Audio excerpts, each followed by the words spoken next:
BRS ఫిరాయింపు ఎమ్మెల్యేల అనర్హత పిటిషన్పై ఇవాళ సుప్రీంకోర్టులో విచారణ జరగనుంది. తమ పార్టీలో గెలిచి కాంగ్రెస్ లో చేరిన ఎమ్మెల్యేలపై అనర్హత వేసేలా స్పీకర్ను ఆదేశించాలని బీఆర్ఎస్ సుప్రీంకోర్టులో కేసు దాఖలు చేసింది. మొత్తం 10 మంది ఎమ్మెల్యేలపై కేసు దాఖలు చేసింది కారు పార్టీ. దీనిపై విచారించిన సుప్రీంకోర్టు అనర్హత పిటిషన్లపై నిర్ణయం తీసుకోవడంలో జాప్యంపై స్పీకర్ను ప్రశ్నించింది. తగిన సమయం అంటే ఏంటో చెప్పాలని గత విచారణలో స్పీకర్ను కోరింది ధర్మాసనం. మహారాష్ట్ర స్పీకర్ లాగే వ్యవహరిస్తారా అని ప్రశ్నించింది. దీనిపై justice BR Gavai, justice Vinod చంద్రన్ల ధర్మాసనం ఇవాళ మరోసారి విచారణ జరపనుంది.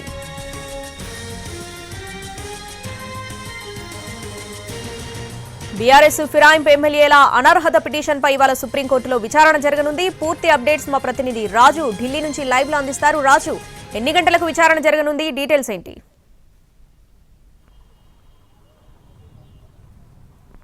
రావణి, బీఆర్ఎస్ పార్టీ నుంచి కాంగ్రెస్ పార్టీలో చేరినటువంటి ఎమ్మెల్యేలపైన ఖచ్చితంగా అనర్హత వేటు వేయాలి. ఈ విషయంలో స్పీకర్, తెలంగాణ అసెంబ్లీ స్పీకర్ కొంత అలసత్వం వహిస్తున్నారు. పైగా ఏదైతే ఏడాది కాలం అవుతున్నా కానీ తను ఎటువంటి చర్యలు తీసుకోలేదు.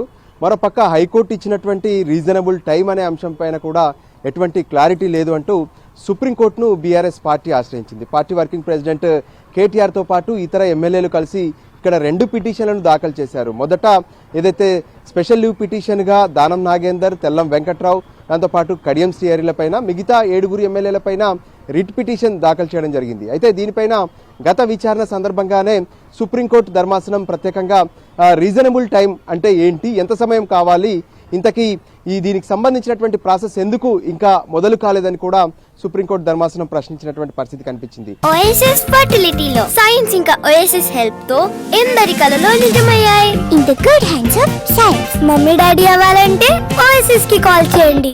అదే సమయంలో స్పీకర్ తరపున హాజరైనటువంటి సీనియర్ కౌన్సిల్ ముకుల్ రోహిత్ కి తాను స్పీకర్ను అడిగి దీనికి సంబంధించినటువంటి రిప్లై ఇస్తామని స్పష్టం చేయడం జరిగింది. సో ఈ నేపథ్యంలో ఈరోజు ముకుల్ రోహిత్కి ఈ కోర్టులో ఎటువంటి రిప్లై ఇవ్వబోతున్నారనేది కూడా చాలా కీలకంగా మారుతుంది. అయితే ఎప్పుడైతే సుప్రీంకోర్టులో విచారణ సందర్భంగా రీజనబుల్ టైం అని సుప్రీంకోర్టు ధర్మాసనం ప్రశ్నించిన తదనంతరం మొన్న ఏ విధంగానైతే తెలంగాణ అసెంబ్లీ స్పీకర్ మొత్తం 10 మంది ఎవరైతే బీఆర్ఎస్ పార్టీ నుంచి కాంగ్రెస్ పార్టీలో చేరినటువంటి ఎమ్మెల్యేలకు నోటీసులు కూడా ఇవ్వడం జరిగింది. ఇప్పటికే పలువురు ఎమ్మెల్యేలు తమకు నోటీస్కి రిప్లై ఇచ్చేందుకు 40 రోజుల సమయం కావాలని చెప్పి కూడా రిప్లై ఇవ్వడం జరిగింది. సో ఈ నేపథ్యంలో దాదాపు అంటే ఏదైతే ఎమ్మెల్యేలకు నోటీసులు ఇచ్చామనే విషయాన్ని కోర్టుకు స్పష్టం చేస్తూనే కొంత గడువు కూడా కోరే అవకాశం అయితే స్పష్టంగా కనిపిస్తుంది. సుప్రీంకోర్టులో ఉన్నటువంటి బిఆర్ గవాయి, వినోద్ చంద్రన్ల ధర్మాసనం ఈ కేసును విచారణ జరపబోతుంది. అయితే సరిగ్గా 11 నుంచి 12 గంటల మధ్యలో ఈ కేసు విచారణకు వచ్చే అవకాశం అయితే స్పష్టంగా కనిపిస్తుంది. అయితే బీఆర్ఎస్ పార్టీకి సంబంధించినటువంటి ముఖ్యులు సైతం ఈ కేసుకు సంబంధించి ఎలాగైనా సరే సుప్రీంకోర్టులో సరైనటువంటి ఆదేశాలు వస్తేనే తెలంగాణ అసెంబ్లీలో ఏదైతే ఎమ్మెల్యేల అనర్హతకు సంబంధించి ప్రాసెస్ త్వరగా మూవ్ అవుతుందనే ఆలోచనతో కనిపిస్తున్నారు. దానికి అనుగుణంగానే సీనియర్ కౌన్సిల్ అర్యమా సుందరంతో ఇప్పటికే పలుసార్లు బీఆర్ఎస్ పార్టీకి సంబంధించినటువంటి ముఖ్య నేతలు సమావేశమయ్యారు.